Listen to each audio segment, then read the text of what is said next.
Welcome to Bay Area Art Beat. Today we are in the beautiful, palatial live workspace of Sherry Karver, and Sherry Karver, who is a fabulous artist, and you'll get a chance to see some of her work, and her husband Jerry Ratch, who is an extraordinary poet, and you'll get a chance to see his little live workspace within this live workspace. And it's interesting because a lot of times people think live workspace artists, but we need live workspace for poets and for musicians and for people who, cultural workers, we need live workspace. So first, tell me a little bit about yourself. Okay, well, thank you for those kind words, Susan. Well, my husband Jerry and I moved into this building 18 years ago. It was the former Rockridge Women's Club. And when we bought it, they were just down to about 12 women, but in their heyday, they had about 300 women, and they were located up on Keith. They started in 1911, but when the BART and Highway 24 came in, they got rid of their building. Well, the highway came right where their building is, so they had this building built specifically for them in 1967. And so 18 years ago, it was up for sale, and we were looking, and we bought it and converted it into a live workspace for both myself and my husband.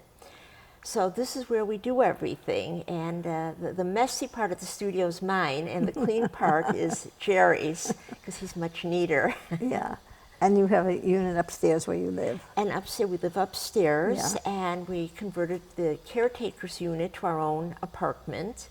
And it's been wonderful, and I can just roll out of bed and come down the stairs, and here I am. I don't have to drive to the office or to the studio. Yeah, no, that's great.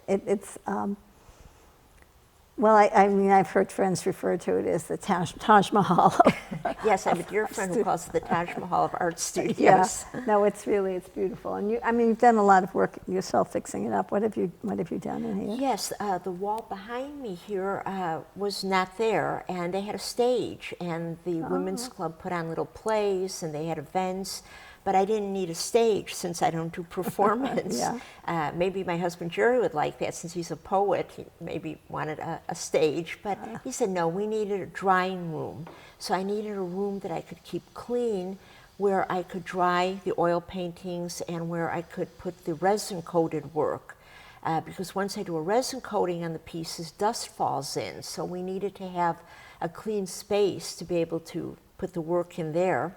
And in building that, we ended up with a loft upstairs. Oh, great. And so, you use that as an office, or? Yeah, an office or a bedroom, guest room. Oh, wonderful. So, yeah, it works well. Wonderful. And tell me a little bit about your work. Well, I started out, as you know, in ceramics as a potter, and I taught at Laney College up until this past year for 31 years. Wow. So I just left Laney, just retired, to do my work full time. And so I really have two different series going on here. I have my photo-based work where I combine photography that I take, all my own photos, usually at Grand Central Station or Metropolitan Museum. I love New York. Not that I don't love the Bay Area, but somehow New York gives me inspiration. Yeah. So I combine the photos into one good composition, and then I hand paint with oil glazes to get all the colors. And then I'll pick a couple people out of my photos, and I'll start to write little biographical, fictional text on them. I just make it up. I don't interview anybody. And then, as I said, I print it out, hand paint with oil glazes, and then the final coating is a resin pour that I do right here, right exactly where we're sitting, is where the resin pour happens.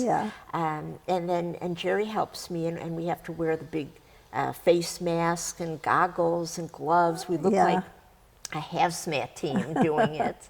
And then I use a torch. I torch it at the end to get the bubbles out. So it's quite a process. Yeah, it is a process. Is this, I mean, are other people doing this? I always think of you as the only person doing it. No, other people do it. They do. You know, people have different ways of doing it. Not everybody uses a torch.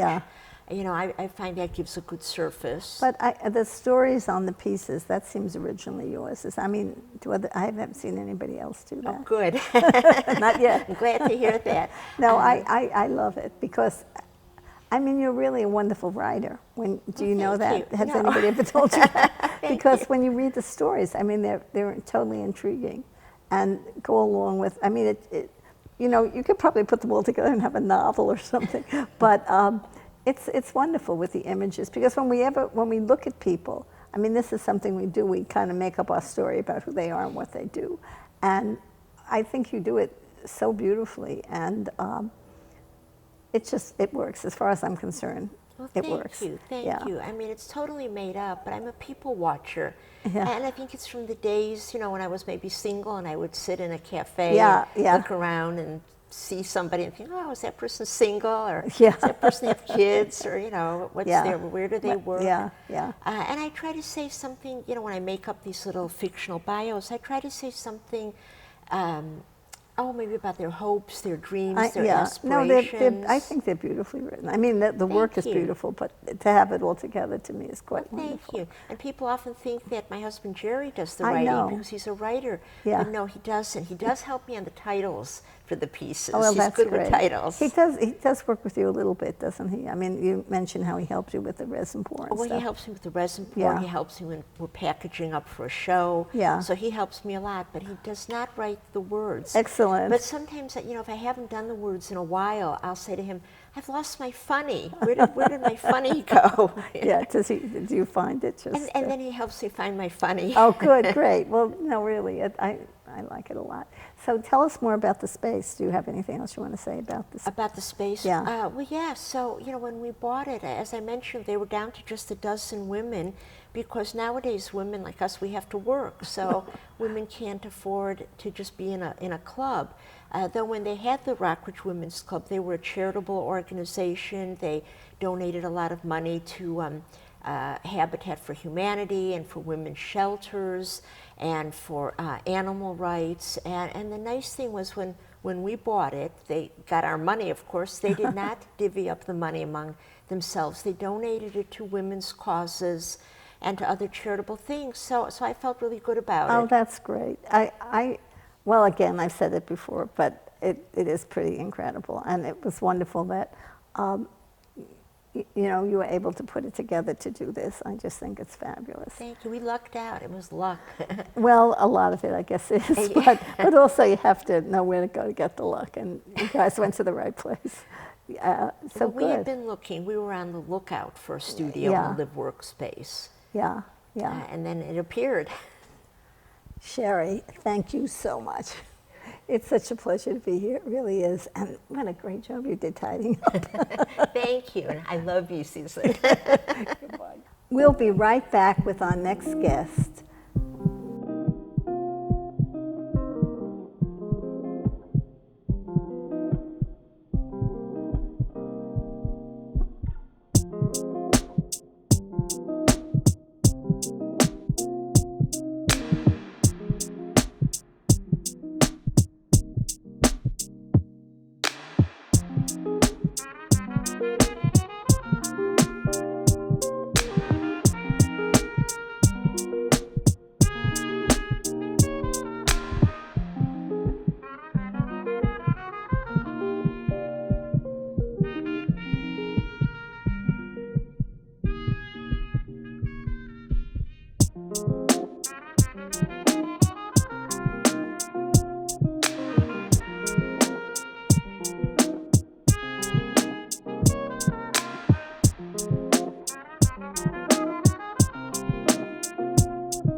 Welcome back to Bay Area Art Beat. My next guest is Rory Terrell, and he is going to tell you about some of the things he's doing. He has built live workspaces. He has built combination live work, gallery, studios, and he'll tell you about what he's doing. And I went to an opening Saturday at a combination gallery, live workspace, and, well, a combination gallery, live workspace. Okay. Yeah. So, and I guess one more thing to say is that I met you several years ago at Berkeley Cultural Trust, where you came to tell us about your project. So now you can tell everybody. Tell us about what you're doing. Tell us about you first, and then what you're doing. Okay. I'm from Eastern Washington, Northern Idaho originally, and I went to art school at Boise State in Southern Idaho. And then 6 years ago, I moved here to Berkeley, and I joined up with the Firehouse Art Collective. And I got in with a little live-work studio space, and that was a temporary spot until the house that I live in now opened up. Tom Franco is the director, and we've been working together and created, it's called the Lottie Rose House, and there's 16 bedrooms, big communal kitchen. We have an art gallery, like I said, and studio spaces. And then we've been kind of building and shaping different little spaces throughout Berkeley as when an owner will have a property in limbo, he'll rent it out to us, and we open it up and create studio spaces for other artists. Like our spot at Adeline's Lab, where it's a gallery, studios, theater. It's a great location too. Yeah. Yeah, and how is that going along? We're moving along pretty well. Right. Our goal is to turn the old theater back into a performance space again. Yeah. Currently, it's studio spaces for painters and different multimedia artists and some fabric artists. And are the artists who live in the spaces doing the work, or are you contracted out? At Adeline's, we're doing all the work. Yeah. That place is just work only, no live. No live. But my house where I live is, we all kind of work together. There's 16 of us, 17 of us. Yeah. And we all... A new baby, right? And a little baby. Yeah, our first Lottie Rose baby. Yeah. She's cute.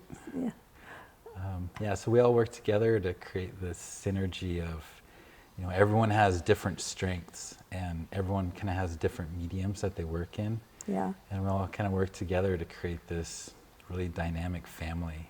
Great. No. Should I know who Lottie Rose is? Lottie Rose is the mother of our landlord. What a beautiful tribute. Does he take that in consideration to the rent and stuff? Well, maybe. I don't know. I try to stay out of the finances. Yes, no, but still, that's very smart. I never heard anybody that named a place after the mother of the landlord. I'm glad I asked, actually. Yeah. Tell me more about, have you ever thought of trying to buy these buildings and own them yourself? Where I live now, we're not thinking about it. No. Our landlord's really great. He's a great. really good guy. Yeah. At Adeline's Lab, we'd like to buy that property. Yeah. To create more of an art. I don't know how to describe it. A co-op or something that's owned. I'm Yeah. very big on having the people who live in their spaces own them. Yes. So we should try to find a way for you to do that. Absolutely. Yes. Yeah, but that would be good. And it's nice. I mean, I've been in that space, and it's nice the way the gallery is combined and with the ideas you have for the other things going on. Mm-hmm. So tell me more about your plans for the Berkeley space, for the space on Adeline. Okay.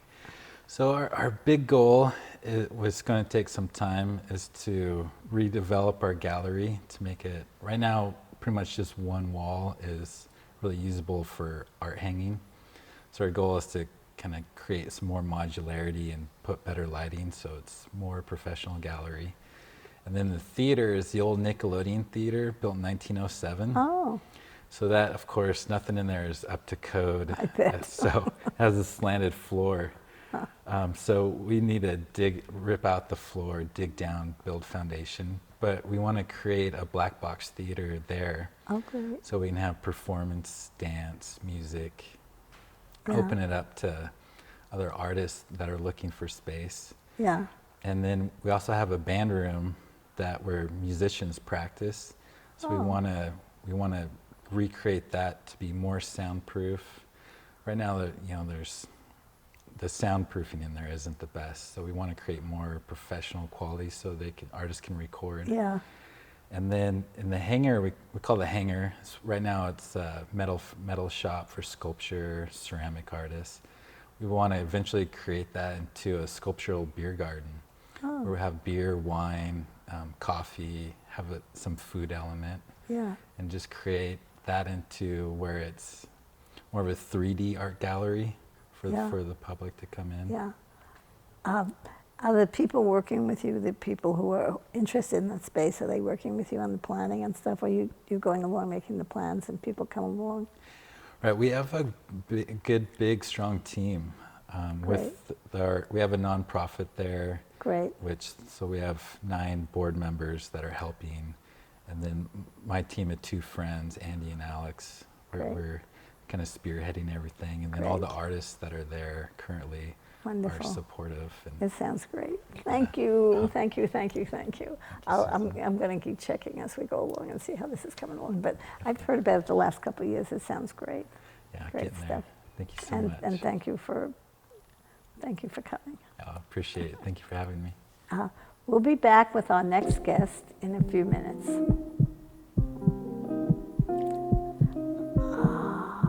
This is the hardest.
Welcome back to Bay Area Art Beat.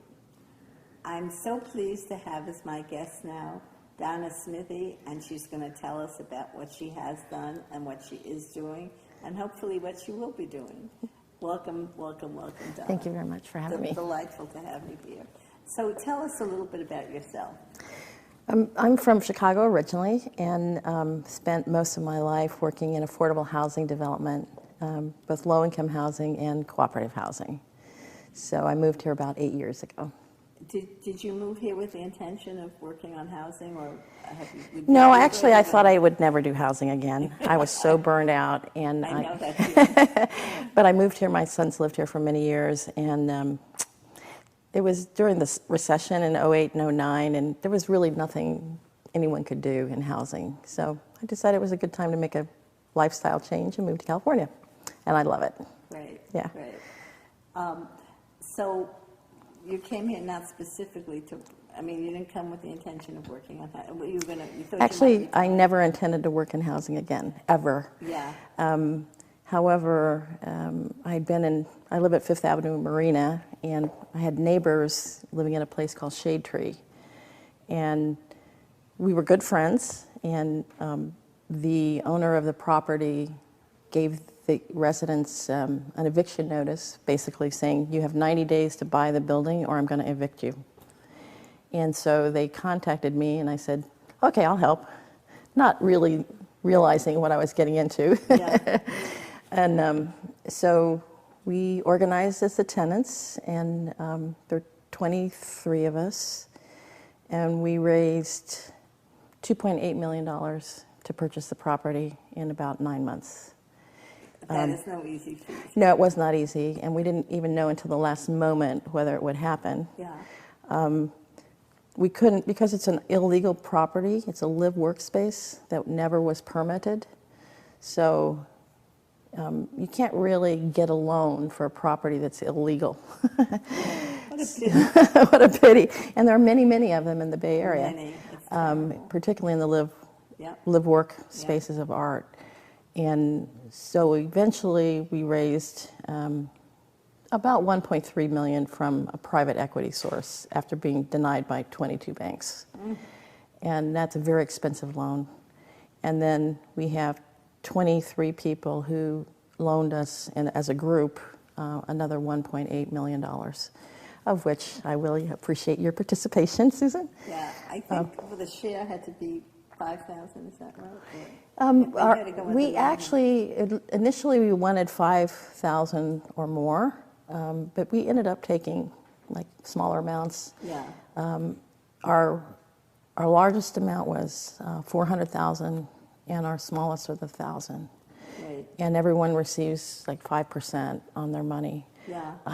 So it was a collective action of community that saved the building, basically. I went in for 2,500, And your friend. and my friend, we went together. We bought a share, and she Right. did too. And you very regularly pay 5% interest. We which do, nothing is every paying quarter. 5% interest, and it's one of the best feel-good things I've done. So I'm happy to hear that. I would really, if you're still open for investors, I would really suggest that people look into it, because it's a wonderful thing you can support. Yeah. And you truly get money back on your On your loan you investment, put into. right? Yeah, no, it's Yeah, wonderful. it's a loan, and we're now in the phase where we have an architect. We're making our plans now to actually rehab the building, to bring it into legal compliance, permitted and coded correctly. It's a historical property, so we're going to do another round of fundraising in the next couple of months, I guess. Both to repay some of our initial lenders who want their money back, and to bring another $1 million into the property to fix the roof, fix the electrical. Some of the stairways are not up to code, so we just want to improve the building and maintain it as a cooperative for the future. Yeah, no, that's wonderful. Yeah. And what about the properties around you now? A developer has pulled over. It's a big story. The Brooklyn Basin surrounds the property, and there have been significant issues about that, because we might lose our driveway that gives us entrance to our courtyard. At the time the Brooklyn Basin was done, they planned on buying Shade Tree, and so they didn't really consider it as a residential community. So we've had issues about how the building's going to be treated with this development surrounding us. We also think it's an opportunity, because what we're about is culture and arts. So we're trying to create a cultural impact mission statement. So we think about how we live as a community together, and also how do we want to be involved in the world around us. Right. Both close to us and further. Do we have artists in residence? What kind of an impact do we want to make as a cultural place, you might say? Yeah. Well, I think this is, I personally feel it's a very, very important issue, and I really know you can get community support for this, because so many artists and live workspaces have been done, under the radar. When I was putting this program together, I asked so many people, and I said, well, It's a problem. Yeah. I'm affiliated with a group called Safer DIY Spaces that was formed after the Ghost Ship fire. And Safer DIY assists live workspaces in being safe, and to some extent becoming legal. Yeah. It's a real problem, because artists have traditionally often lived in kind of communal, collective spaces that they're not recognized in the building codes or financing systems. It's like out of the box. No one knows what to do with them. Well, this is a very important thing for the future, to get this, to get it codified, to get it under the radar. The other thing I can see, and the city of Oakland has helped you with money also. They haven't helped us with money, but both the mayor and her project person, Kelly Kahn, have been enormously supportive. Well, that's very important. And also another project I'm working on, it's called the Vulcan, which is a big, huge live workspace.